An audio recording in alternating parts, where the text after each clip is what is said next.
Hello everyone, I'm François Picard. Welcome to a special edition of the France 24 debate. There are books of which the backs and covers are by far the best part. Charles Dickens wrote that in Oliver Twist. Nowadays, many books have neither backs nor covers. They exist only in digital form. In the era of the tablet and the short attention span, how are our reading habits changing? What's for certain is that selling habits have changed. Publishers who've reigned since Gutenberg ruled out his first Bible off the presses back in 15th century Germany, well, they now face the force of distributors, in particular one distributor. As Amazon celebrated its 20th birthday this year, it also went to war with one of the world's biggest publishers, French-owned Hachette.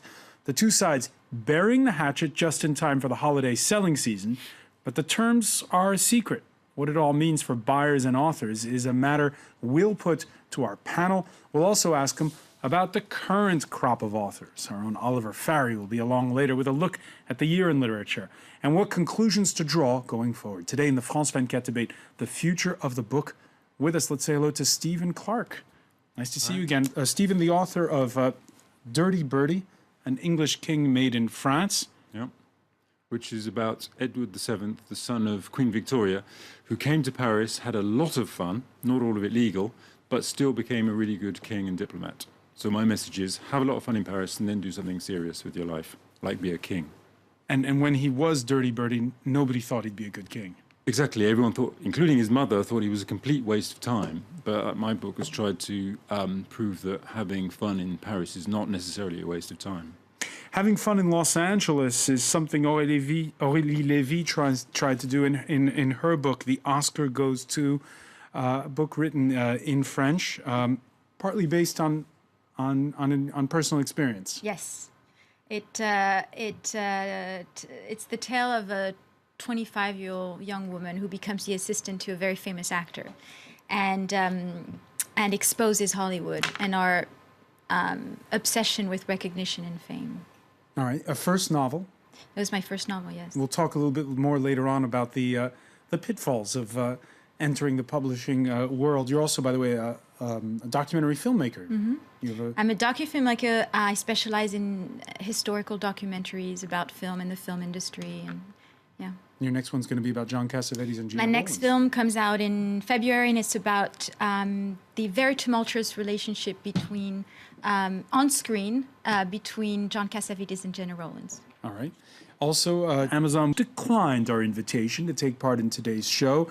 In 2013, in the U.S., it had 40% of the new book market, accounted for 62% of all print books sold online, and controlled 64% of the e-book market, yet pays precious little tax, especially here in Europe. Hence, statements like this one put out in February, where the company insists that it is all above board. We have a single European headquarters in Luxembourg with hundreds of employees, it says, to manage this complex operation. Hadrien Gardeur, what do you think of the competition? So, yeah, it's an interesting place to be. So depending on the market, it's very different for us. As it's been said, for example, in the UK, US, we have to compete with a player and then other players doing the same thing, basically undercutting the prices. They actually sell the books for less than the buy. And in the case of Hachette, they did worse than that, since at one point, when they started playing hardball, they said, well, you can't pre-order anymore.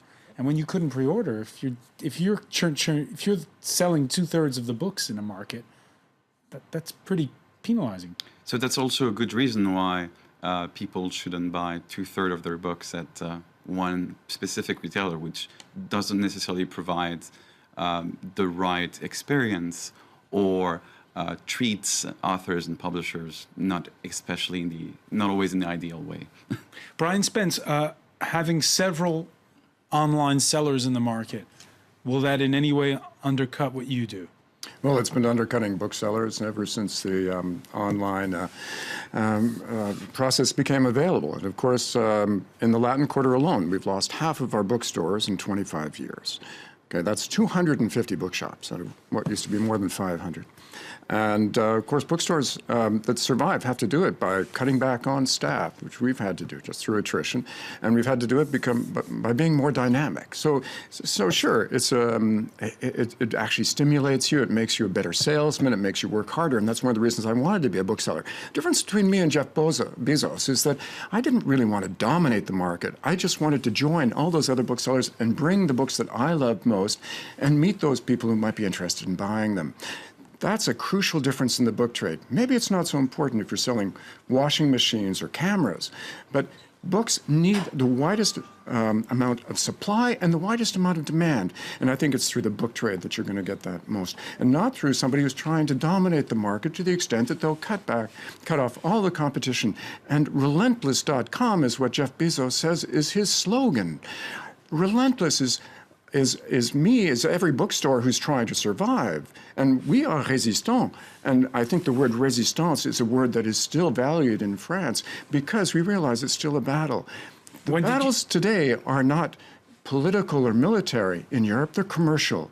Do we want one supplier for everything we buy? And the bookstores and the record shops will all disappear by then?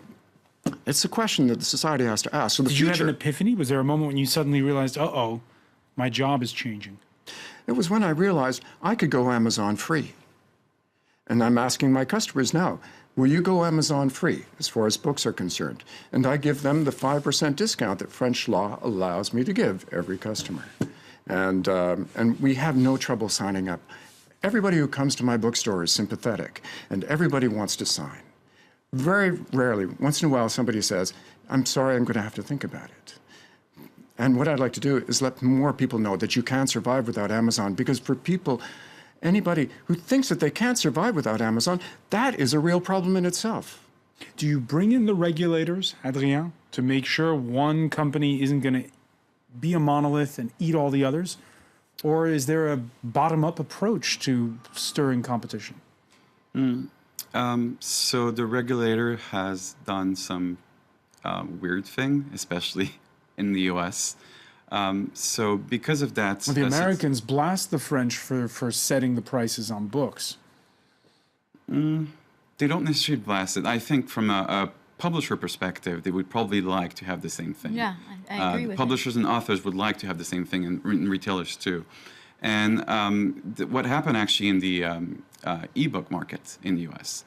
is at some point the major publishers, so back then the big six, as we call them, big five now, actually adopted agency deals. So an agency deal is where you can decide what the price of the book should be, and then the price can't be changed by the retailer. They can't undercut the price. The Department of Justice actually forced those publishers to move back to a situation where Amazon could actually sell those books for less than what they buy them from. But they never said that agency itself is illegal, and you can expect to see more publishers moving back to agency after this period that was forced upon them by the Department of Justice. In part one of our discussion, Aurelie Levy, you were saying to us that there are struggling writers everywhere, but where is it better to be a struggling writer, on this side or that side of the Atlantic? You know, I'm going to be cynical again. I think the biggest difference between France and America in terms of writing is the kind of market you're facing. So if you're successful in America, you're going to be successful in a far greater way. In France, you might just the force of numbers. There are more people who live there. Absolutely, it's incomparable. So it's a completely different animal. You know, in France, you might get, social recognition or whatever, get your face on television, or be, somehow suddenly you can sleep with whoever you want. But you'll never get the financial rewards you will get if you are successful in the United States. It's a completely different animal, and it's a completely different cultural recognition as well. By nature, France will recognize you for your intellect, your talent, your prose, whatever. Not that it's not the case in America, but in America, unless you have numbers, unless you have sold, you're never going to be recognized the same way. It's part of recognition comes from how much money you've made, because America is such a place. There's no judgment in what I'm saying. It's a reality. What are people reading in 2014? And There was quite a lot of stuff.